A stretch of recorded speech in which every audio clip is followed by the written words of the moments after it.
एक खोजी Sherrill Simone ने अपनी रोचक जीवन यात्रा को मिडनाइट विद द मिस्टिक नामक किताब में व्यक्त किया है। इस स्तंभ में आप उसी किताब के हिंदी अनुवाद को एक धारावाहिक के रूप में पढ़ रहे हैं। पेश है इस धारावाहिक की अगली कड़ी, जिसमें वे भाग्य को अपने हाथ में लेने के बारे में चर्चा कर रही है। तो अपने भाग्य को पूरी तरह अपने हाथ में लेने के लिए हमें क्या करना होगा? मैंने सद्गुरु से पूछा। मैंने किसी महिला को आपसे अपने विचारों पर काबू करने के बारे में सवाल करते सुना था।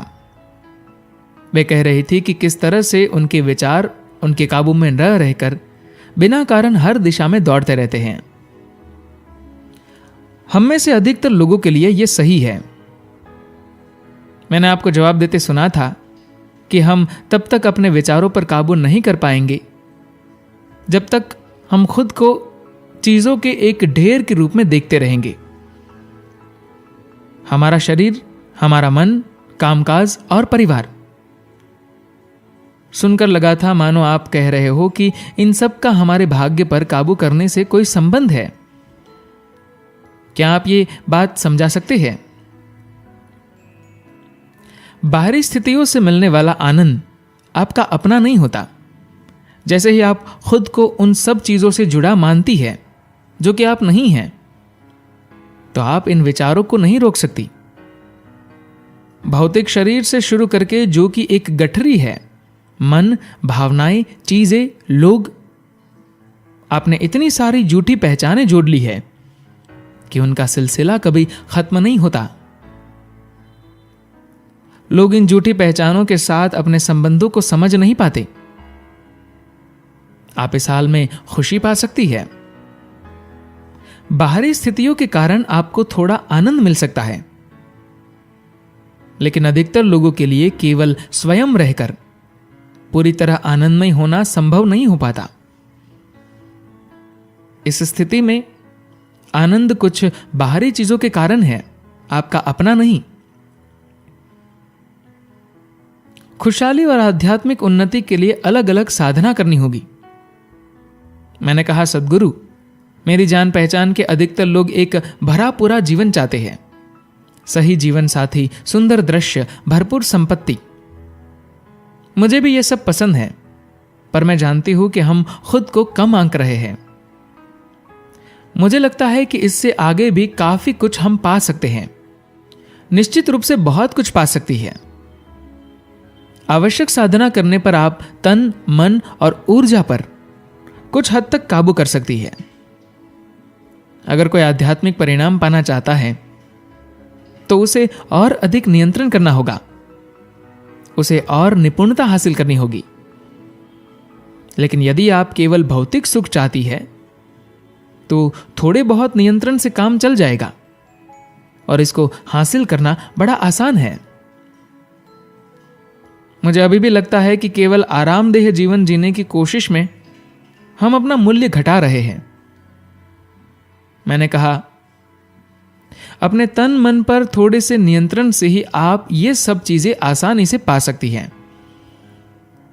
यदि आप अपनी जीवन ऊर्जा को एक खास स्तर से ऊपर उठाकर तीव्र कर ले तो यह आपके तन और मन से अधिक प्रबल हो जाएगी और तब आप बिना मेहनत के अपना मन चाहा रच पाएंगी। अपना जीवन उस पर जरा भी खपाए बिना आपकी चाही हर भौतिक वस्तु आपके कदमों में होंगी। इसमें आपका जरा भी समय नष्ट नहीं होगा। सफल लोग वे होते हैं जो अपने मन पर कुछ हद तक नियंत्रण कर पाते हैं। वे किसी भी काम में खुद को एक विशेष रूप में दूसरों से अधिक लगा पाते हैं। वैसे सबसे अच्छा तो यह होगा कि आप चाहने की विवशता के पार निकल जाए, वरना आप बहुत सी अनावश्यक चीजों का निर्माण करके इस धरती का संतुलन बिगाड़ देगी, सद्गुरु ने कहा।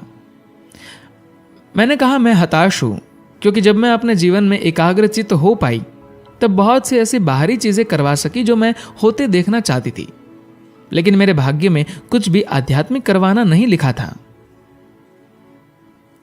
आप अब तक केवल छोटी छोटी चीजें ही कर पाई है, बड़ी चीजें नहीं। जरूरत इस बात की है कि आप बड़ी बड़ी चीजें करने की काबिलियत हासिल करें।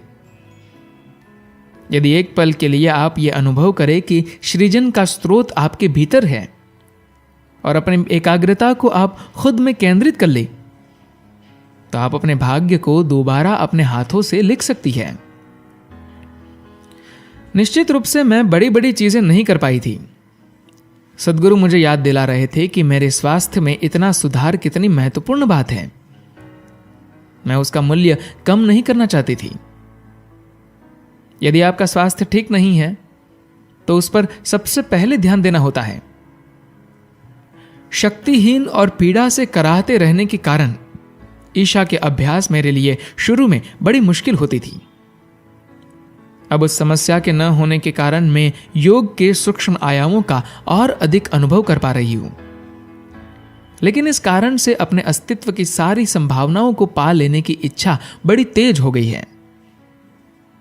कार के तेजी से दौड़ते समय मैं धुंधलाते दृश्यों पर अधिक ध्यान नहीं दे पा रही थी। लेकिन अब हम 2 लेन वाले हाईवे पर थे और उत्तर जॉर्जिया पर्वतों के करीब पहुंचने वाले थे। लहलहाते हरे भरे खेत, कहीं कहीं कटी हुई फसल की सुनहरी गोल गड्डियां और चारों तरफ पर्वतों के धुंधलके से घिरे हुए थे। हम एक जगह रुककर हमने कन्वर्टिबल के ऊपर छाजन को हटा दिया। जब हम अटलांटा से निकले थे तब तापमान 35 डिग्री सेल्सियस था और आसमान सफेद, पर यहां कम से कम 5 डिग्री कम था और हवा में नमी नहीं थी। आसमान बहुत सुंदर और नीली दमक लिए हुए था। धन्यवाद।